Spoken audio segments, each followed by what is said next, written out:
கவிதை நூலெடுத்து நான் பயிலும் போது செவியில் உன் மொழிதான் நான் கேட்கிறேன். இரவில் காய் விரித்து நான் துயிலும் போது கனவில் உன் முகம்தான் நான் பார்க்கிறேன். ஓயாதது உன் ஞாபகம், ஒன்றானது நம் ஜாதகம். ஓயாதது உன் ஞாபகம்.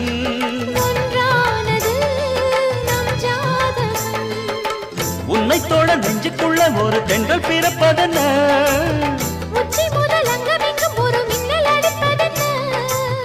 காற்றும் பூவும் காதல் பேசும் நேரம். வாருங்கள் வாருங்கள் வானத்து மேகங்களே, வந்து பாடுங்கள் பாடுங்கள் ஆனந்த ராகங்களே. சின்ன பூக்களில் வெண்பனி தூங்கும்